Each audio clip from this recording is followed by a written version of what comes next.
Hi, I'm Dustin Abbott, and I'm here today to give you part 2 of my review of the new Samyang AF, this is autofocus, 14mm F2.8, and this is actually for in a Canon RF mount, or for the Canon EOS R or RP or RA being the third kind of specialized body that is out. And so, but for the RF mount, making this, of course, the first third-party autofocus lens for the Canon RF mount, and a few other interesting things that we discovered in part 1 of our video review, which if you haven't seen that, I recommend that you start by taking a look at that. We looked at the kind of the build, the design specifications, what you're getting here along with the autofocus performance, and all of that is very, very positive.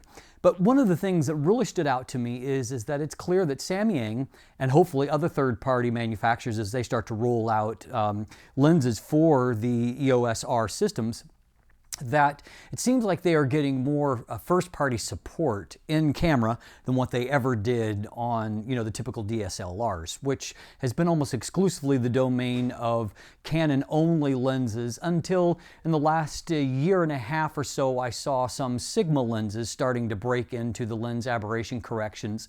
But outside of that, I haven't seen any kind of third-party lens ever get that kind of support. So interesting here, Samyang, although obviously not even one of the largest of the third-party manufacturers, to have fairly full support here with all of the various aberration corrections as a part of that is obviously a significant step in the right direction and something I was really happy to see. We'll see a little bit more of that as we explore the image quality today. Now, we also looked at autofocus performance in that first episode and saw a lot of really, really positive things. Very quiet, very smooth, efficient, accurate, really a really fantastic performance from Samyang that shows what great growth that they have had in that area over the last few years in which they've started to make autofocus lenses. There's nothing here that it would differentiate the performance that I saw in this particular lens from, say, the 24-105 f4L RF lens that, the autofocus behaves basically seamlessly. So great stuff there. So we're going to jump in a little bit more into image quality and video performance in this episode today. And so we'll start by going in detail and breaking down what you're going to find when it comes to image quality here. Let's take a look. So we'll start by taking a look at vignette and distortion. So as you can see, there definitely is some of both. We've got some fairly pronounced barrel distortion that is somewhat exaggerated at close focus distances like this, but we can see that there's definitely a fairly strong bulge in the center of the frame. On the right here, we've got my manual corrections here in Lightroom, and you can see that it's cleared up pretty well. There is the mildest little bit of a kind of mustache pattern. You can see just little results of here, but frankly, it's really not all that bad. Fortunately, both JPEGs and video, as you can see here, are corrected in camera. Now again, at close focus distances, we can see that all of the distortion is not entirely removed. This will become better at a little bit further distance, but you can see here, looking at the lines of the JPEG on the right, that there is still some curvature there, less pronounced obviously than the RAW file. You can also see that it's done a good job of correcting for the vignette there. So comparing f2.8 to f4 here, we'll take a look at our sharpness here, but you can see the vignette has lifted considerably by f4. So if we look in the center of the frame, we find wide open, good sharpness, pretty good contrast. We can definitely see an improvement by f4. You can just see that some of these areas are a little bit murkier on f2.8 compared to the f4, and a crisper result. If we move up towards the kind of mid-frame top, we see that again, it's decent here, but definitely improved by f4 in a noticeable way. Looking into corners here at a close focus distance, the corners here are obscured somewhat by the vignette. We can see that resolution is only okay in the corners, and even at f4, it's not exceptional here. If we look down towards this corner here, we see a similar result. So at close focus distances, some field curvature seems to impact the image sharpness, and so we see a loss of resolution in the corners. At f5.6 on the right, we see only a very mild improvement from the center image, or the f4 image, I should say, and so not a lot of improvement there. Moving up towards the corner, we see there is a little bit more resolution reaching into the corners, mid-frame. Mid-frame is now looking very, very good. It's the extreme corners where the softness is. We can just see here that the resolution in this box, for example, extends further than what it did on the left, but the extreme corners still don't look good at close focus distances. Moving on to f8 does continue to show some improvement. You can see this area resolution is starting to creep into that extreme corner and giving us a better looking end result. Same is true down here where you can see that you now have some usable resolution. I'm finding that while I often reach for f5.6 for landscape images, on the EOS R and this particular lens, I like f8 a little bit better.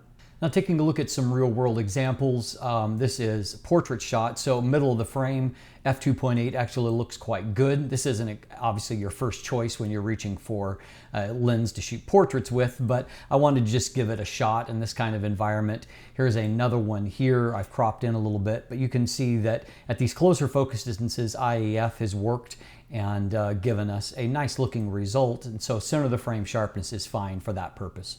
Now, if we jump out to landscape distances, now I will point out that in this case, the metering got kind of fooled by the bright, both the bright snow and a brighter sky. And so I had to pull in some extra exposure into these. So maybe not representing the peak performance here. But what we can see is, once again, center of the frame looks, fairly good. There's resolution there. As we move off towards the corners, we can see as we get off to the extreme corner that there is definitely, both vignette and a little bit of softness there. We can see that f4 shows an improvement. I look at this zone compared to here. You can definitely see better contrast and thus better looking resolution in that area. Now at this landscape distance, we can see that there is a mild improvement at f8, but not a significant one from f5.6 to f8 here. Some real world examples here, looking at here landscape shot at f8. If we look along the edge, even along the edge, our resolution looks, fairly good here.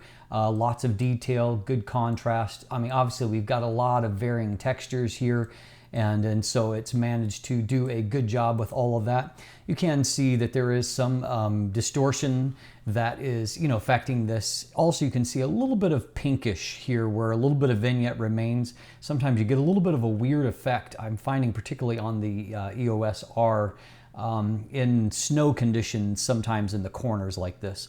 Another real world shot after a heavy snowstorm. Here we can see we've got good detail as we're looking throughout the frame, looking right down here into the corner. It looks good. This is f8 once again. Center of the frame obviously good, and then looking up into these textures, you can see that we've got pretty good resolution across the frame.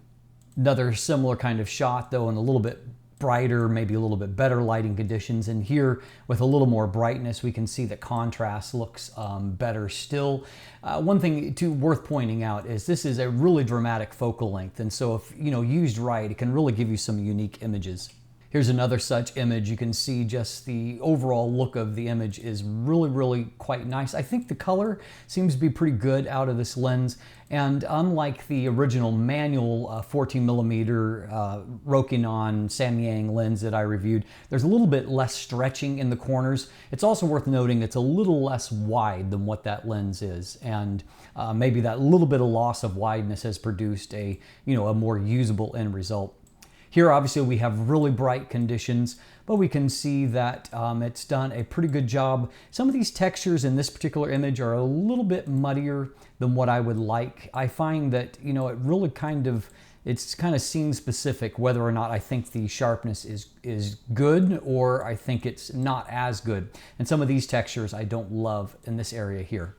Now, if we look up into the top corner on this image, you'll see that there is some lateral chromatic aberration in some of these extreme circumstances. Fortunately, lateral CA, which exhibits as both the green and the purple fringing on either side of an object like this, object of high contrast, Fortunately, it's very easy to correct. It's just the one button correction. And so as you can see here, all I've done is that one button in Lightroom, and you can see that it's cleared up that CA as a part of that. Now, obviously, this would be a lens that a lot of people would be interested in using for astro, great wide focal length, you know, fairly bright maximum aperture. And so, as you can see, this has been an area where Samyang has actually been quite good in the past. And so looking at the center of the frame, even at f2.8, I like the crispness of the star points. They seem to be really clean in the center of the frame. As we look off towards the edges where we're more likely to see Coma, we can see that Coma is fairly well controlled. I mean, there's a few areas that, you know, are stretching or, you know, kind of developing a weird shape. And you see on these brightest star points, you know, where the most Coma is shown. But it looks pretty good and pretty clean on a global level. Here's another example where we get a little bit of the Milky Way into the image. But we've also got a chance to look at other kind of areas across the frame. And so, I mean, you're going to run into, obviously, the vignette is there. And so, you know, may introduce a little noise, correcting that if you're at higher ISO values. But overall, I find this to be a pretty good performance. And so this is definitely a lens worth using for astro type work. Now, as far as flare resistance at wide open apertures, we've got a pretty strong result here. I'm not really seeing any ghosting artifacts. And we can see that contrast is held up pretty well. Stop down to f11. So first of all, you can see the sunburst effect there from this particular lens. And you can see that there are a few more ghosting artifacts. Ghosting, not too bad, really. I mean, you've got a couple of little effects here. What I do find is that you get some of these longer shafts that, you know, it can be distracting, or, you know, it's up to you. So at smaller apertures, the lens doesn't do as good a job as it does at wider apertures. Here's another case in point here. On the right side, we've got a lens or an image of the shot at a wide aperture of f2.8, and you can see that flare resistance is just not a problem.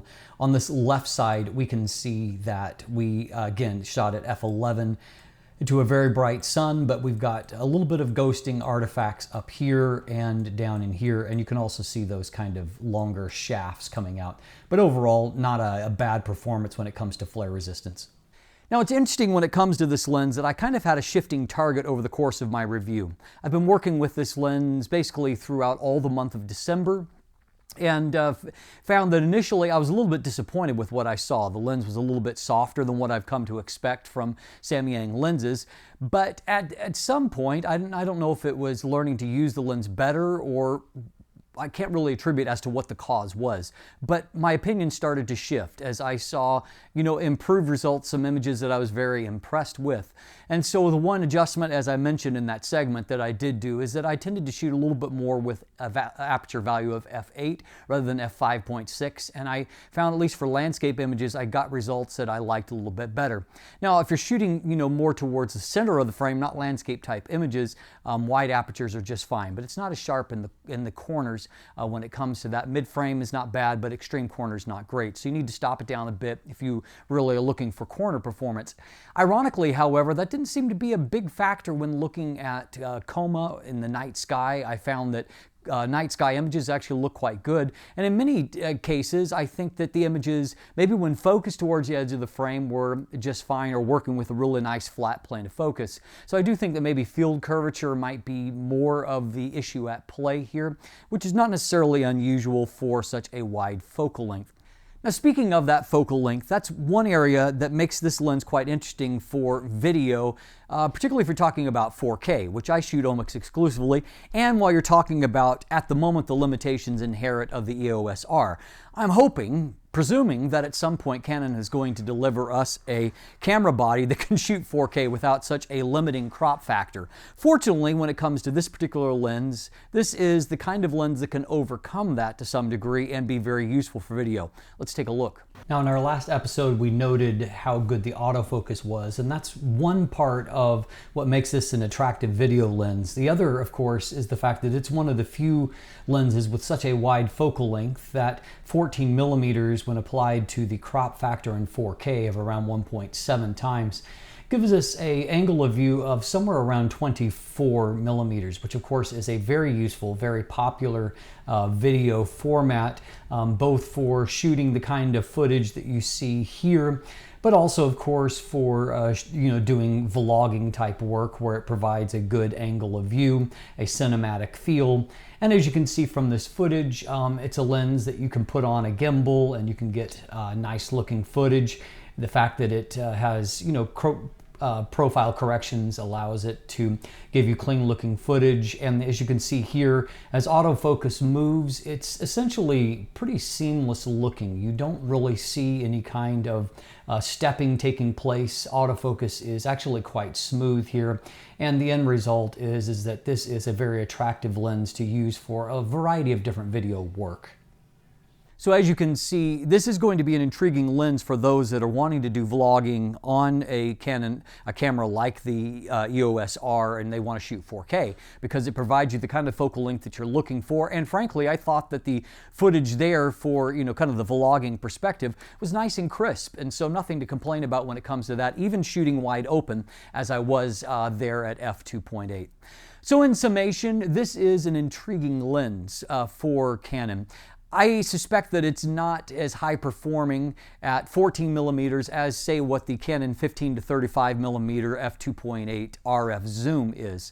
That being said, it does go wider than that lens. It is a whole lot cheaper. And so we are talking about this being, at the moment, would be the second least expensive autofocus lens currently available in the RF mount, bested only by the 35 millimeter f1.8 IS lens from Canon. And so we're talking about an inexpensive lens that has beautiful weather sealing, great autofocus, and if you use it to its strengths, quite good image quality as well. I do think that there are sharper lenses out there. I'm even reviewing the 18 millimeter f2.8 for Sony right now, and I would say as far as sharpness across the frame, it is sharper than this lens. However, it is sharp enough to produce beautiful images. It's a focal length that allows you to really get a unique perspective at a lot of things. So at the end of the day, this is a lens that is an intriguing option if you're on a tighter budget and you want to get a wide angle of view. Hopefully in the future we'll see more options when it comes to the rear filters here, and I'm hoping like Aurora Aperture, as I mentioned previously, they've been really good about developing rear mount filters that give you good quality so you don't have to compromise the quality as you do sometimes with a gel filter. And so stay tuned for that. If they do develop something, I'll come back and report to you about it. I'm Dustin Abbott, and if you look in the description down below, you can find linkage to my full text review if you want to go through it a little more systematically and see more documentation there. There's also linkage to the image gallery, a lot of beautiful photos you can go and take a look at and see if it kind of suits what you're looking for. Beyond that, there are buying links if you'd like to purchase one for yourself, and of course the typical links to follow me on social media, to become a patron, or to sign up for my newsletter. And if you haven't already, please click that subscribe button right here on YouTube. Thanks for watching. Have a great day.